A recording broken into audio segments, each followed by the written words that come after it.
गर्मियों की छुट्टियां और नैनीताल की ठंडी हवा। यहाँ सुबह धीरे धीरे खुलती हैं। पहाड़ों के पीछे से झांकती हल्की धूप, पेड़ों की सरसराहट और हवा में घुली हुई एक सुकून भरी खामोशी।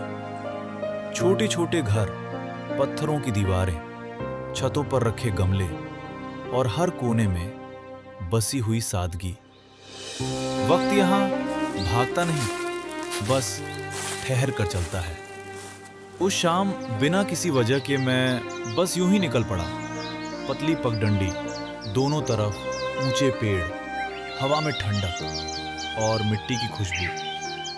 कदम अपने आप बढ़ते जा रहे थे, जैसे रास्ता खुद मुझे कहीं ले जा रहा हो।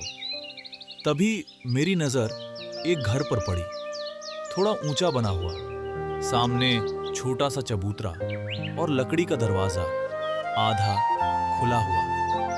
मैं बस यूं ही देखकर आगे बढ़ने ही वाला था कि दरवाजे के पीछे से एक चेहरा झलका। बस एक पल, पर उस एक पल में जैसे सब कुछ ठहर गया। घने बाल कंधों से नीचे तक गिरते हुए, हवा हल्के से उन्हें छूकर निकल रही थी। उसका चेहरा इतना साफ, इतना नाजुक कि नजर ठहर जाए, और उसकी आंखें जैसे बिना बोले कुछ कह रही हों। मैं वहीं रुक गया और अगले ही पल वो अंदर चली गई। रास्ता वही था, पर अब मेरे अंदर कुछ बदल चुका था। उस रात मैं लेटा तो था, पर नींद कहीं और थी। आंखें बंद करता तो वही चेहरा सामने आ जाता। कौन थी वो?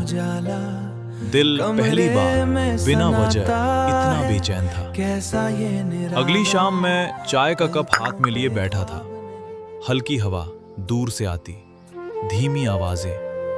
तभी दरवाजे पर आहट हुई। मैंने यूं ही नजर उठाई और दिल सच में एक पल के लिए रुक गया। वही वो सामने खड़ी थी, जैसे कोई ख्याल अचानक हकीकत बनकर सामने आ गया हो। हाथ में पकड़ा कप हल्का सा कांप गया, धड़कनें तेज और अंदर एक अनजाना सा डर। उसने हल्की सी मुस्कान के साथ कहा, हाय, फिर बड़े सलीके से नमस्ते किया। उसकी आवाज नर्म और सीधी दिल में उतर जाने वाली। धीरे धीरे बात शुरू हुई। वैसे मैं रश्मिका। मैं हल्का सा मुस्कुराया। आदित्य। दिन गुजरते गए और हमारी बातें धीरे धीरे एक आदत बन गई।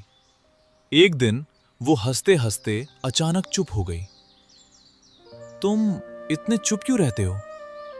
मैंने बस हल्का सा मुस्कुरा दिया और हम दोनों बिना कुछ कहे कुछ देर तक बस हवा को सुनते रहे। एक शाम, चलो तुम्हें एक जगह दिखाती हूं। हम साथ निकल पड़े।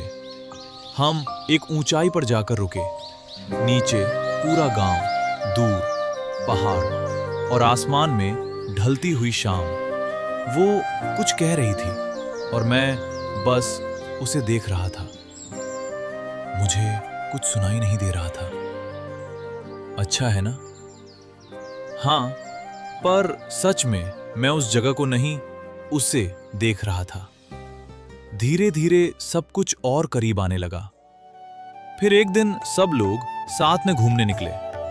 हंसी, हल्की फुल्की बातें, और वो मोबाइल हाथ में लिए मुस्कुराते हुए सेल्फी लेने लगी। मैं थोड़ी दूर था। तभी दूर से एक तेज आवाज। किसी ने मुड़कर देखा और अगले ही पल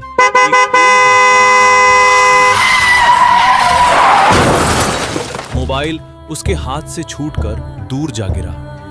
वो जमीन पर गिर गई। चारों तरफ अफरा तफरी, लोगों की आवाजें, भागते कदम, और मैं भीड़ की तरफ दौड़ पड़ा। कभी कभी जिंदगी सबसे खूबसूरत पल के बीच में ही एक ऐसा मोड़ दे देती है। क्या वो ठीक होगी? क्या ये कहानी आगे बढ़ेगी?